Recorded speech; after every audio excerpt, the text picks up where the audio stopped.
The idea that the average person nowadays should have the right to an opinion is absurd. They'd be much happier working in the fields or watching reality TV. Instead, their feelings get electrified and weaponized by mass media. Sorry, I got fucking one-shotted by the Hasbin Hotel with the angel dust scene. I was not expecting that from a basic logic video. Which specializes not in fact-finding or logic, but rather on ways to make the masses parrot them for political power. Of course, saying this might as well be blasphemy by modern standards, which treats democracy as a god to be worshipped, thought of as an unassailable good that all people would prosper under and should be forcefully imposed upon every society, no matter how repeatedly disastrous the outcomes. Therefore, in this video, I'll be ranking and debunking all arguments for democracy and putting them on a tier list. And if you enjoyed, consider subscribing. It helps the channel. But first... So before I get into the little tier list here, I'll give my 2 cents on democracy because the Floyd must yap. I'm not a full-blown monarchist, but I'm like 75% there, 80%.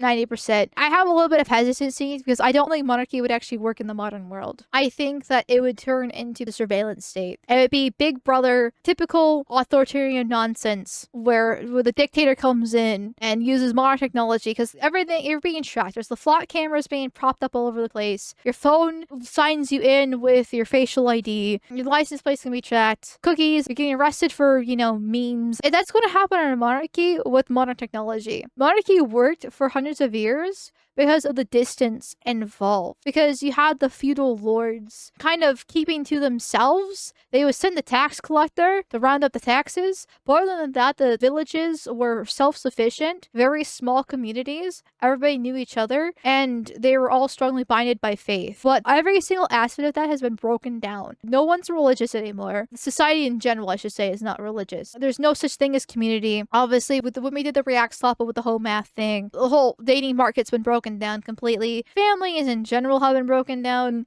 And then obviously we're going back to the surveillance state thing. I don't think monarchies would actually work in the modern day. That's my biggest issue. We would need some sort of reset the zero for it to happen, which not saying that's impossible. If the meteor falls down tomorrow and, makes us dinosaurs go extinct all over again, is definitely possible. And that would be the best system. Then again, I don't like democracy. It's clear that it's failed. It is truly the god that has failed. I don't think it's the correct system. It is inherently corrupt by the default of it. It starts out with a restricted vote, but politicians are heavily incentivized to expand the vote because the more people that they can trick and lie and deceive into voting for them, the more power they can have. So the vote will be perpetually expanded to the lowest common denominator till everyone and their mother and their pet dogs can vote. Every single democratic system has done this in the entire of human history. And there's too many politicians in power. There's no one they can actually really hold accountable for. Too much bureaucracy in general. It's a completely bloated system. It can maybe work for the first few years, but it is doomed to fail. And so I do rather take my chance with a benevolent dictator and a monarchy because I do have authoritarian tendencies. As much as I don't like a surveillance state, I do understand that you do need authoritarianism to actually work with society and actually have a functional society. You can't have really so much laissez-faire like we do now. I would rather have a monarchy than a democracy, but it doesn't mean I'm actually a monarchist myself. I don't really the whole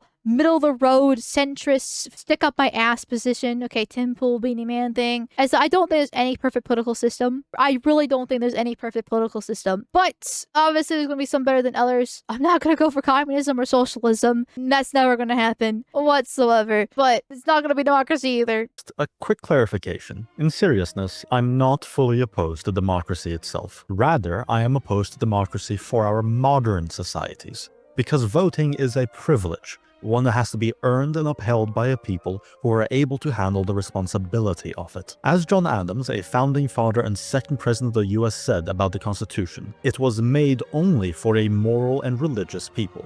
It is wholly inadequate to the government of any other. When you look at our modern societies, do the words moral and religious come to mind? If not, then you have a founding father affirming that the Constitution is invalid. So let's get started. Consent of the governed. This argument claims that democracy through voting is a uniquely fair form of governance, as it acquires the consent of those it rules over, which is absolute cope. If that were the case, you wouldn't need law enforcement now, would you? People would just consent to your instructions. Consent and governance are contradictory by definition.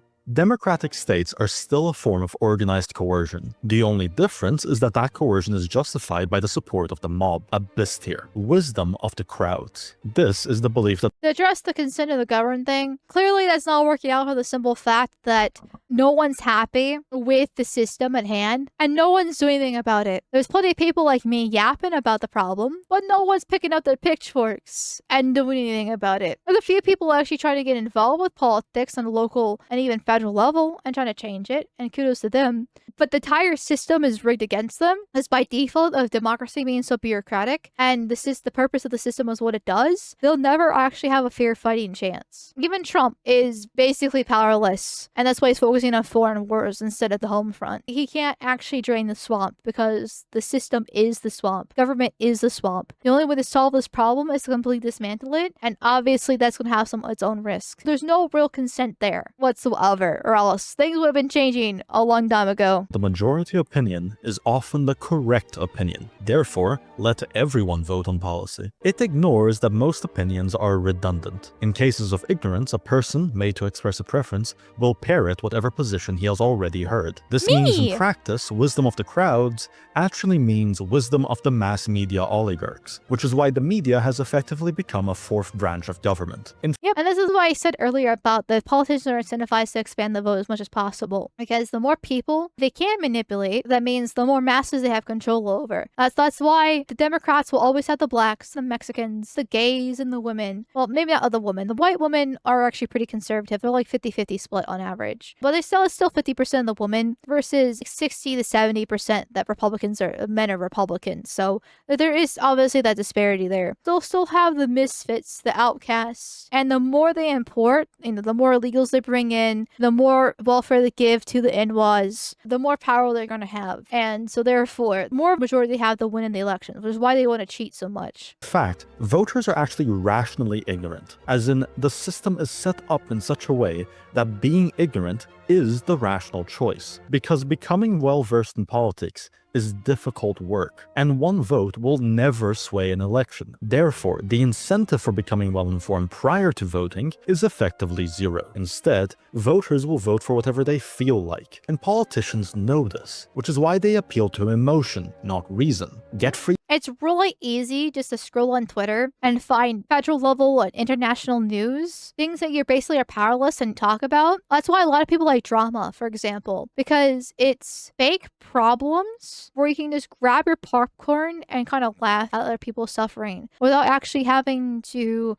worry about your own. And that's why I like what I consider harder politics, but at the end of the day, it is still more or less the same song and dance. I have no control over the Fed. I can't whisper in Trump's ear and say him, the Browns. I can't do anything like that. But I can sit here with my popcorn and scream and cry about how whatever's going wrong and have basically no power to do so. And because my vote really doesn't do anything, some other libtarded woman is going to cancel it out. That's why women having the right to vote is fucking retarded. Just one, they don't vote correctly. It's that simple. They're too emotionally appealed. And two, if you do actually have a woman that's married, right, and she hasn't been more of a lefty and you haven't fixed her with her MAGA cock yet, then your vote cancels out yours and your household's kind of fucked. Congratulations. You, the man who's supposed to be the leader of the household and respectable, can't do jack shit with the little power that is given to you because either your woman has canceled it out. And so people just don't care. There's no incentive to care. Because nothing will change no matter how they vote. Stuff now. Who cares how we'll pay for it? Specialized decision makers, such as in aristocracies or monarchies,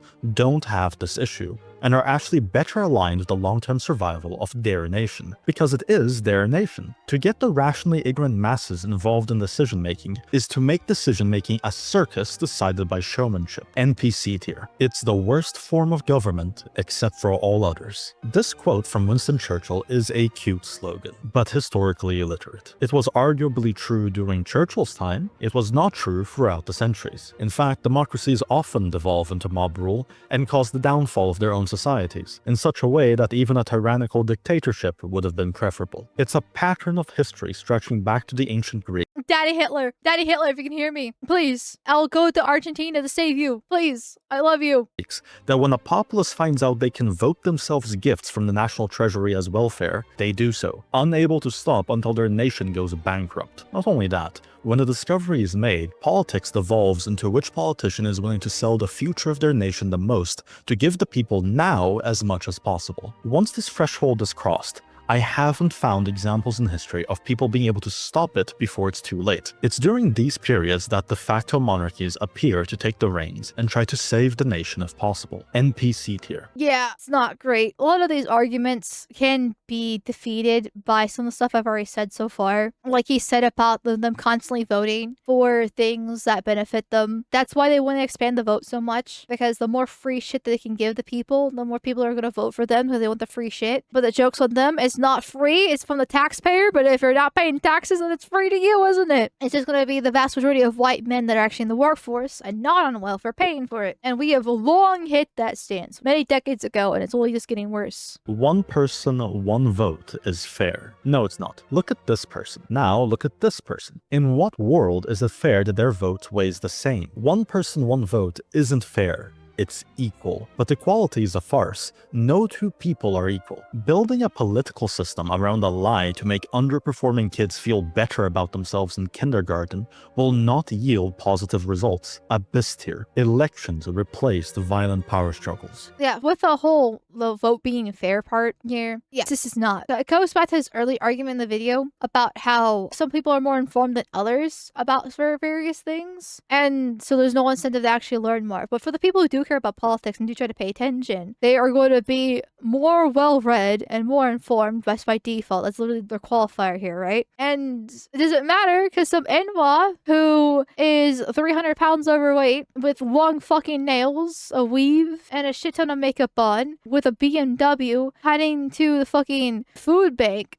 to get all the free shit is going to vote for the opposite thing. Not all the fucking care in the world. If anything, it's not even equal. It's actually unfair. If democracy is going to exist, there needs to be strict limitations on who actually gets to vote, because it's not fair if everyone gets to vote just because of the power imbalance at hand. There's always going to be hierarchy no matter how you play it, but why should the dumbasses that only want free shit and don't actually think 5 seconds ahead be able to vote? It should be people who are actually educated on it. In fact, I would say, my personal opinion, should be white men that are married with at least one kid. That would be my limitation for voting. I'm not going to add the land qualifier because land's so expensive these days, and you have Bill Gates that owns a shit ton of land himself. God knows the other millionaires out there. And then hedge funds and BlackRock shit. So I'm not going to add the land qualifier. But at least being white and being a man and married and having one kid, because that makes you actually invested to the future. More kids would be preferred, but we're trying to work with little bit baby steps here. This is true. One of the main advantages of democracies is that should an old elite lose support, they can have a peaceful and orderly transition of power. In this, votes are promises of force. Each side is measuring support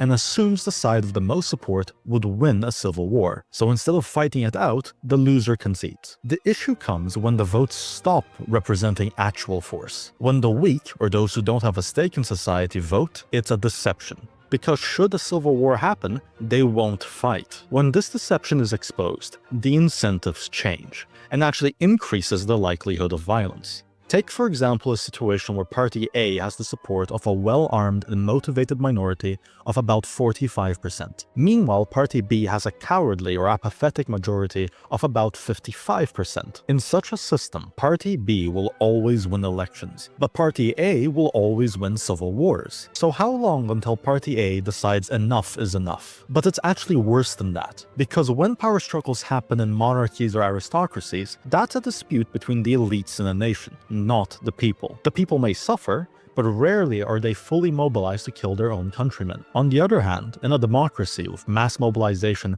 and ideological warfare, it becomes a full-blown civil war. And going with this point about the monarchy is actually rarely getting the people mobilized for the internal conflict, it's because the people are its property. This is actually one of the bonus points for monarchy, is that the king's actually incentivized to actually take care of his people, because that's where he gets his taxes from. If he wipes out his fucking people for stupid shitty wars, then there's going to be no people to tax. It's simple kind of supply and demand there. So there needs to be some sort of stipulation to allow the people to live without wasting resources, because if the people die, there's going to be no food, because who's going to take care of the farm? There's going to be no cattle. There's going to be no fucking candle makers and blacksmiths that all affect society. Now we're using the more more medieval equivalent, because that's how everyone thinks about monarchy. In a modern sense, if we were to have one, they still need the people to do the jobs and work in the factories and build the iPhones. Because once again, the king still needs people to tax in the first place. They can't just wipe them all out. Versus democracy, well, it doesn't care. They can just import more people in because they've already expanded the vote as much as possible. They'll just keep on importing more and more foreigners to replenish the population. Some of them will get taxed, some of them won't be on welfare. Politicians only think 4 years ahead anyway, so they don't really actually care about long-term consequences. They just think about the now. And if people have to die for them to get the short-term money from the globalized warfare, then good for them. Sometimes even regular families getting forced into opposite sides. Strong tier though, because it's true as long as the vote is respectable. Democracies protect liberties better. No, they don't. They just waste time trying to justify the erasure of liberties to pretend like they care. Take the Civil Rights Act, for example. It was supposed to end racism. In practice, it ended freedom of association. He's had some spicy things in the video, but I appreciate a good antiseptic joke. I'm Big H's top guy, what can I say? The only one who can protect your personal liberty is you. Your state doesn't do it. And if anything, it's a constant threat to it, as Europe is now learning the hard way. In fact, I'd argue democracies care about your liberties even less than monarchies or aristocracies. You having some liberties is useful, as you can be a productive citizen. But a politician is only incentivized to care about your utility for however long his term is. A monarch, on the other hand, has to think long term. He needs to consider your lifelong productivity and your ability to pass on your skills to future generations. That's kind of in line with what I was saying earlier, just slightly different in a different context. The good of his country and his heirs. NPC tier. Democracies are richer. Correlation is not causation. Democratic societies are richer, but is the reason for that democracy, or is it something else? Because it's not actually democracies that are richer, but the West. Democracy is not a political hack for wealth, as we've seen from all the times in which we liberated nations, and they ended up worse than before. The reason democracies are richer isn't because of democracy itself, but because it takes a competent, self-reliant people to be able to establish for themselves a democracy and survive without outside intervention. I feel like it's some slight shade to a certain sandbox on a certain sea in a certain area of the middle of the world. That's a little bit more on the eastern side as well. But they're actually talking about the point about the West in general. They get a little spicy myself here. The West has always been richer to some sort of degree. Like, obviously China did very well for itself and Japan. I'm not trying to discount that whatsoever, but the West has always been very well for itself. And I do believe it's because of the cold weather theory in general, where people from colder climates have better decision making, think of better long-term planning, better cooperation, monogamy, and basically things that allow you to work together as a society to build further than just 15 seconds ahead. Versus in warmer societies where you have endless fruits and water and vegetation and endless resources in general, there is no incentive to actually think 15 seconds ahead. And the West, by default, is in a more colder climate in general. Now, obviously, you have like Italy and Greece, the Mediterranean areas where are much warmer climates in general, and their successes. But we also kind of know that trope that Italians and Spaniards are a little bit on the lazier side. Yeah, there's also kind of that trope for a reason. But ignoring that little joke between banter of Europeans, it's just the West in general has evolved in a way to advance. And that's actually why democracy works for at least a short period of time, because it does require cooperation and trying to play relatively fair. But then natural human corruption kicks in and ruins it all. But that's why it's only compatible with the West for a short time,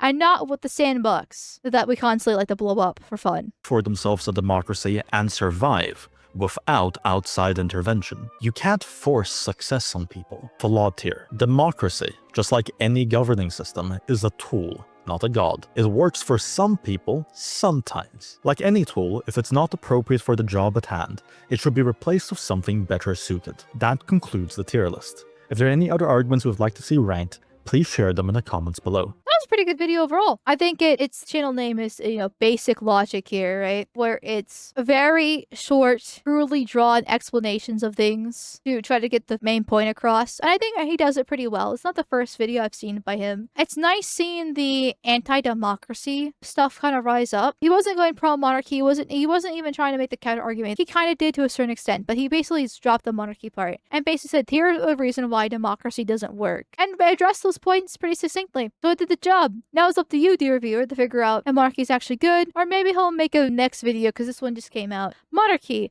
All arguments ranked and debunked. And compare and contrast. So it's nice seeing that democracy getting shit on so much. Even I'm not a full-blown monarchist myself. I'm done with democracy. Do I want communism? No. Don't want socialism? No. Don't want democracy? No. I'll take some sort of authoritarian monarchy thing at this point. Anything more than what we have now. That's where I'm at here.